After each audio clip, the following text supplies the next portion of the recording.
داستان علی بهانه‌گیر و زنهایش. روزگاری در همین شهر خودمان مردی بود که همه به او میگفتند علی بهانه‌گیر. علی بهانه‌گیر 11 تا زن داشت که هر کدام را به یک بهانه‌ای زده بود و ناقص کرده بود، طوری که وقتی زنها میخواستند بروند حمام، پول و پله‌ای میدادند به حمامی و حمام را قرق میکردند که پیش این و آن خجالت نکشند. از قضا یک روز که زنهای علی بهانه‌گیر میخواستند بروند حمام، دختر ترشیده ای رفت توی حمام قایم شد که ببیند چه سری در این کار است که زنهای علی بهانه‌گیر از دیگران کناره میگیرند و همیشه با هم به حمام میروند. وقتی زنها رفتند حمام و مشغول شست و شوی خود شدند، دختر ترشیده از جایی که قایم شده بود آمد بیرون. رفت بین آنها و دید همه ناقصند. یکی گوشش بریده، یکی انگشت ندارد، یکی فلان جاش بریده و یکی بهمان جاش ناقص است. خلاصه دید تن و بدن هیچ کدامشان بی عیب نیست. دختر گفت: چرا شماها همتون درب و داغانید؟ زنها که دیدن کار از کار گذشته و رازشان برملا شده گفتند: علی بهانه‌گیر ما را به این روز انداخته. دختر گفت: حالا که اون اینقدر بیرحمه، لااقل شما یه کاری بکنید که بهانه دستش ندید. گفتند: فایده ندارد، هر کاری بکنیم بالاخره یک بهانه میگیرد و میافتد به جان ما. دختر دلش به حال آنها سوخت. گفت: از بی‌عرضگی خودتان است، بیایید من را براش بگیرید تا انتقام شما را از او بگیرم و بلایی به سرش بیارم که از خجالت نتونه سر بلند کنه. بعد نشانی خانه‌اش را داد به آنها و از حمام رفت بیرون. زنهای علی بهانه‌گیر وقتی برگشتند خانه، نهار مفصلی درست کردند و سر ظهر سفره را انداختند. علی بهانه‌گیر آمد خانه و بی آنکه سلام علیک کند یا یک کلمه حرف بزند رفت نشست سر سفره. اما همین که مزه غذا را چشید، بشقاب را برداشت انداخت وسط سفره و خودش را عقب کشید و بغ کرد. زنها که جرأت حرف زدن نداشتند با ترس و لرز جلوش دست به سینه ایستادند. علی بهانه‌گیر به حرف در آمد و گفت: اگر یک زن خوب داشتم حال و روزم بهتر از این بود و مجبور نبودم همیشه غذاهای بیمزه بخورم. زن اول گفت: مشهدی علی، امروز تو حمام دختری دیدم که صورتش مثل قرص قمر می درخشید. زن دوم گفت: چرا از چشماش نمیگی که از چشم آهو قشنگتر بود؟ زن سوم گفت: چرا از لپاش نمیگی که مثل سیب سرخ بود؟ و زن چهارم گفت: چه لب و دندونی داشت. خلاصه زنها آنقدر از دختر تعریف کردند که دل از دست علی بهانه‌گیر رفت و ندیده یک دل نه 100 دل عاشق دختر شد. زن اول علی بهانه‌گیر وقتی دید آب از لب و لوچه شوهرش را افتاده و معلوم است که دختر را می‌خواهد، گفت: مشهدی علی، راضی هستی بریم و اونو برات بگیریم؟ علی بهانه‌گیر سری خاراند و گفت: راضی که هستم، ولی از خرج و برجش میترسم. زن دوم گفت هر چی باشه تو به گردن ما حق داری. من خودم لباساشو میخرم. زن سوم گفت منم طلا و جواهراتشو میدم. زن چهارم گفت کفش و چادرشم با من. زن پنجم گفت صندوقچش رو هم من میدم. چه درد سرتان بدهم. هر کدام از زنها قبول کردند چیزی بدهند و بساط عقد و عروسی را راه بیندازند. زن اول گفت حالا که اینجور شد فقط میمونه خرج ملا که اون رو هم یه جوری جور میکنیم. و علی بهانه‌گیر را شیر کردند و هر دو با هم بلند شدند رفتند خواستگاری.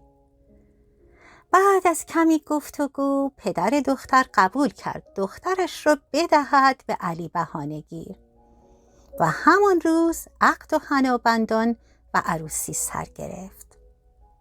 شب عروسی دختر یک دست و پا و یک طرف صورتش را بزک کرد و رفت به حجله.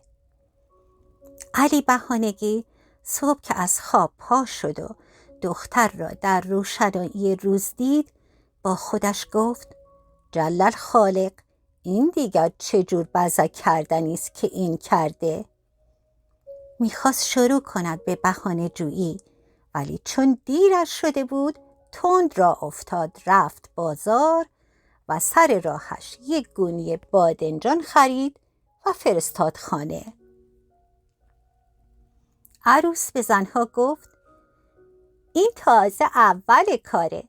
علی بهانه‌گیر دنبال بهانه میگرده. ما باید هر جور غذایی که با بادنجون درست میشه درست کنیم.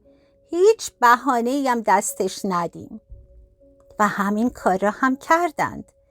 آخر کار عروس داشت پوست بادنجان ها را جمع میکرد که دید یک بادنجان مانده زیر آنها.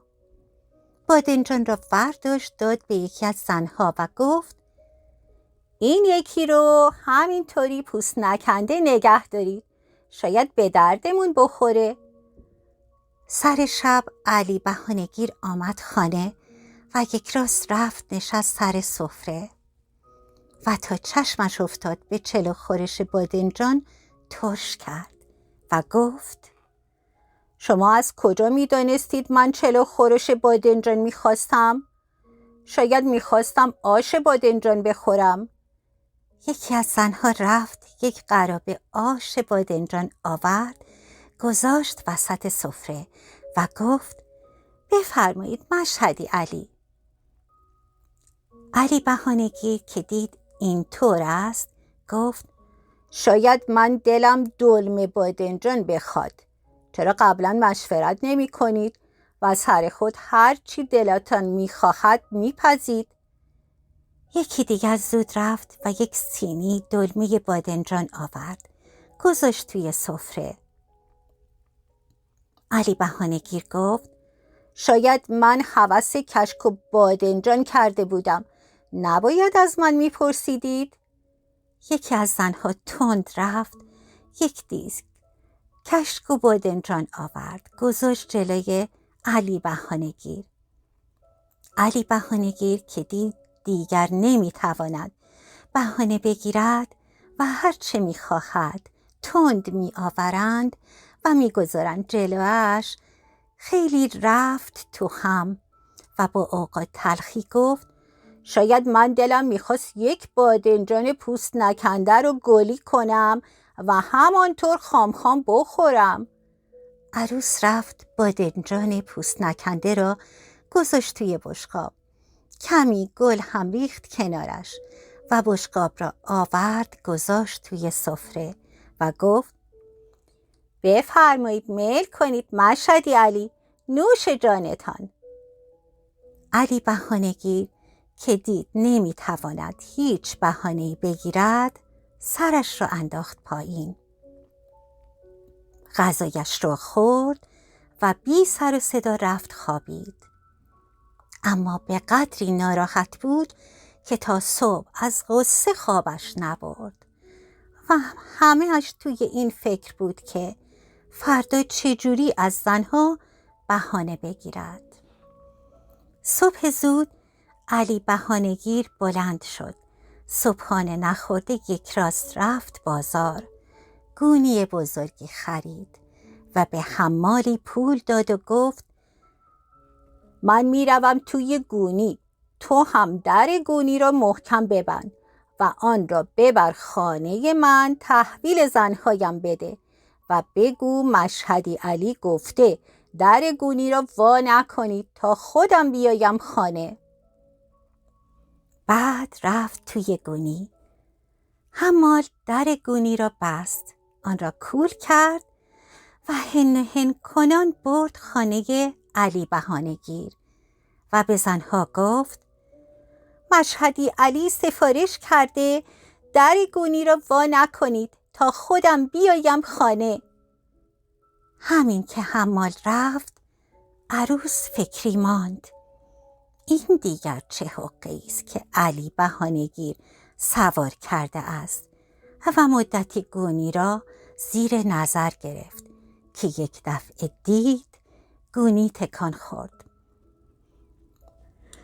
عروس فهمید علی بهانه‌گیر رفته توی گونی و این کلک را سوار کرده که بفهمد زنها پشت سرش چه میگویند و چه کار میکنند و بهانه‌ای به دست بیاورد.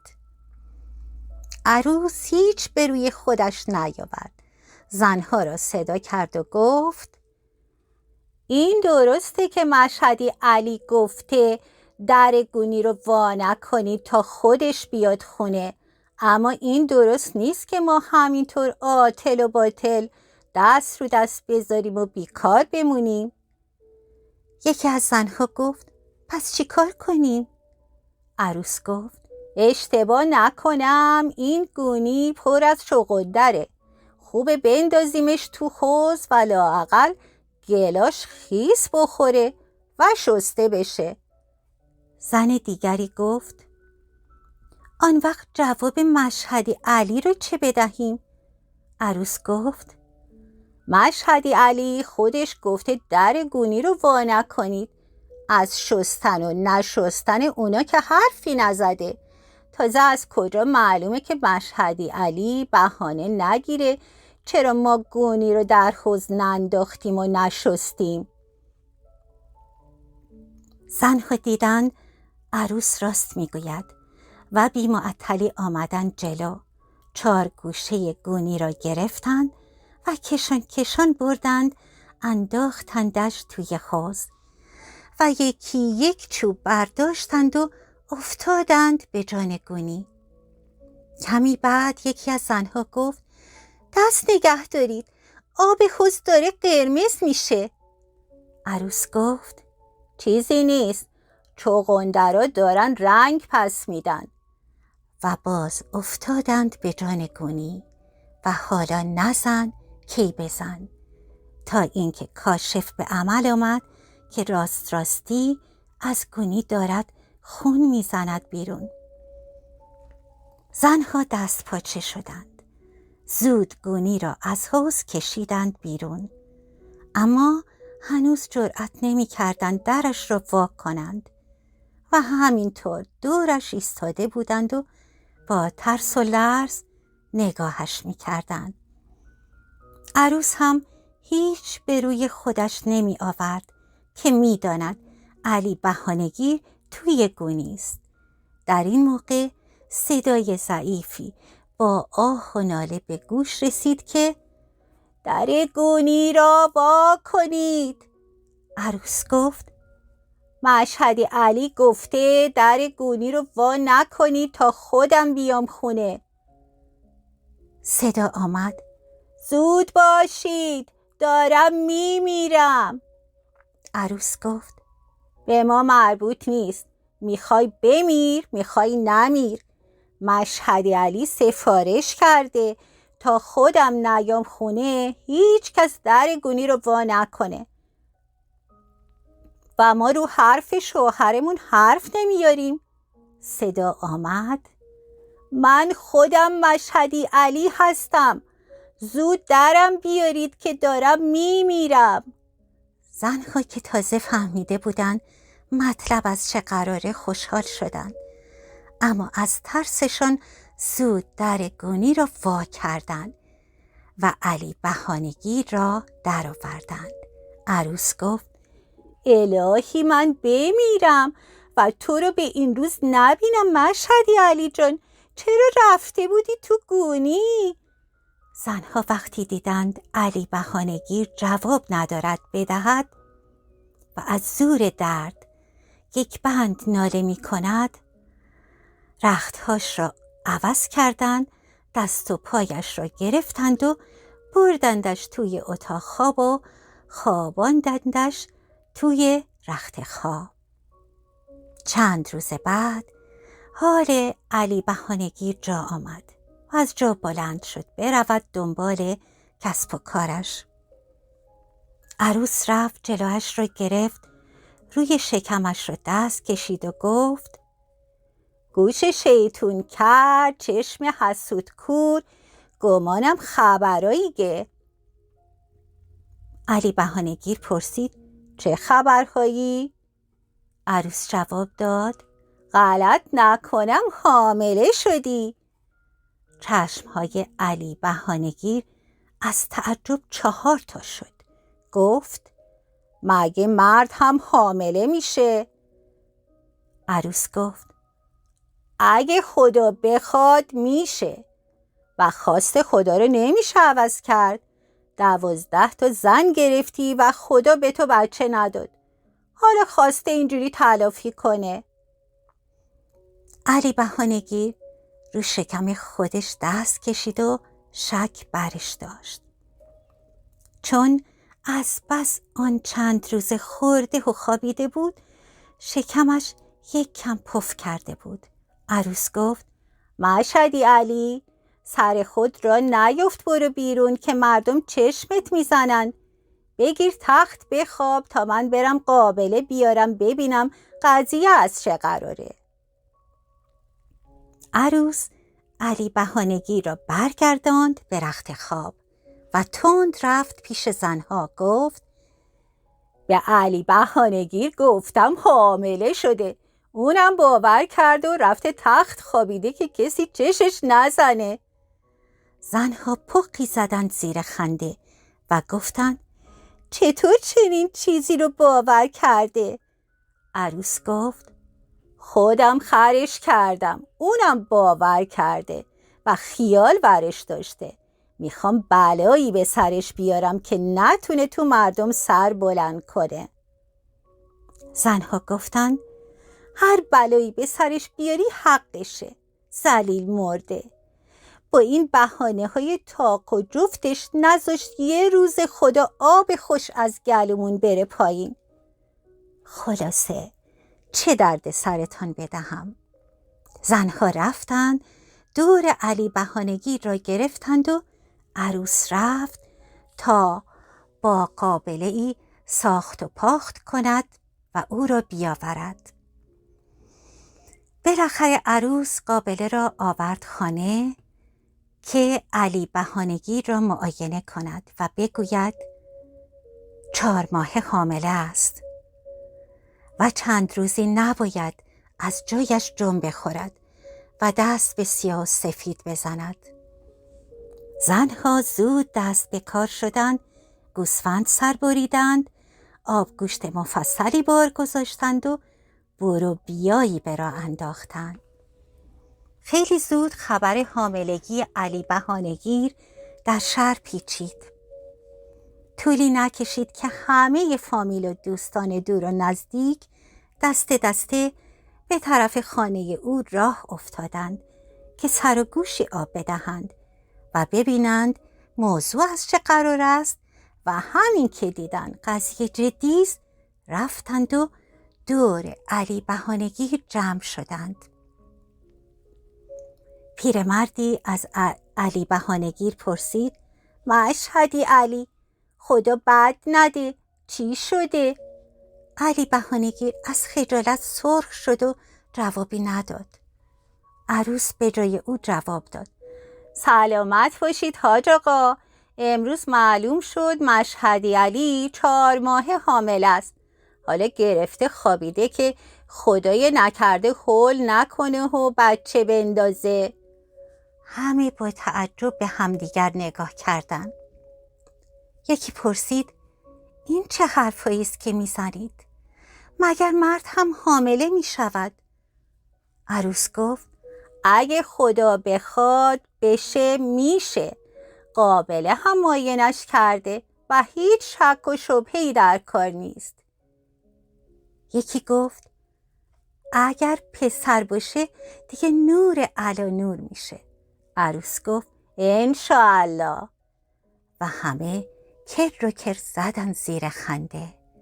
آن روز مردم از پیر و جوان گرفته تا زن و مرد دست دست آمدند دیدن علی بهانه‌گیر و هر کسی متلکی بارش کرد. آخر سر پیرمردی گفت: مشهدی علی قباحت دارد که اینطور ولنگ و واز خوابیده ای و دلت خوش است که حامله ای.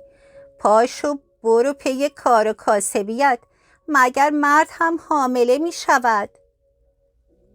آخرهای شب که خانه خلوت شد، علی بهانه‌گیر خوب که فکر کرد فهمید عروس دستش انداخته و پیش این و آن طوری آبرویش را ریخته که از خجالتش باید سر بگذارد به بیابان، چون میدانست که مردم به این سادگی ها ولکن معامله نیستند و همین که صبح بشود باز پیداشان می شود و زخم زبان ها و متلک ها از نو شروع می شود.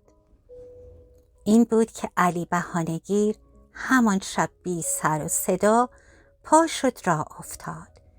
2 پا داشت، 2 پای دیگر هم قرض کرد و از خانه و شهر و دیارش فرار کرد و به جایی رفت که هیچ کس او را نشناسد.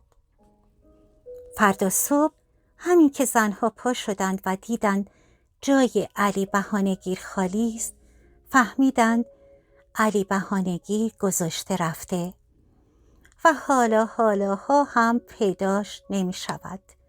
خیلی خوشحال شدند که از دست بهانه‌های عجیب و غریب او خلاص شدند و از آن به بعد خوش و خرم در کنار هم زندگی می کنند.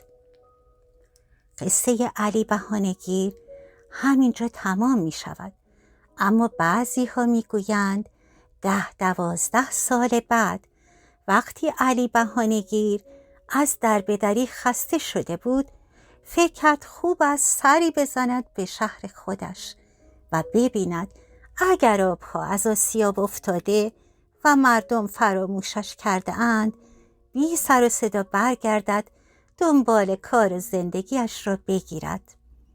اما هنوز نرسیده بود به شهر که دید چند بچه در صحرا سر و صدای زیادی را انداختند و دارند بازی می کنند. با خودش گفت: خوب است بروم با بچه ها صحبت کنم و از حال و هوای شهر با خبر شوم. علی بهانه‌گیر با این بهانه به بچه ها نزدیک شد و گفت: دارید چه کار می کنید اینجا؟ یکی از بچه ها پسری را نشان داد و گفت: می خواهیم بازی کنیم، اما این یکی مرتب بهانه می گیرد و نمی گذارد بازیمان راه بیفتد. علی بهانه‌گیر گفت: آهای پسر، بیا اینجا ببینم، چرا اینقدر بهانه میگیری و نمیذاری بقیه بازی کنن؟ پسر جواب داد: دست خودم نیست، من پسر علی بهانه‌گیرم. علی بهانه‌گیر گفت: چرا پرت و پلا میگی؟ علی بهانه‌گیر دیگه کیه؟ پسر جواب داد: بابای منه. 12 سال پیش منو زایید و ول کرد، از این شهر رفت و دیگه بر نگشت. علی بهانه‌گیر که اینطور دید دیگر نرفت جلوتر و از همانجا راهش را کج کرد و برگشت و تا زنده بود برنگشت به شهر خودش. تا حکایتی دیگر، در امان خدا.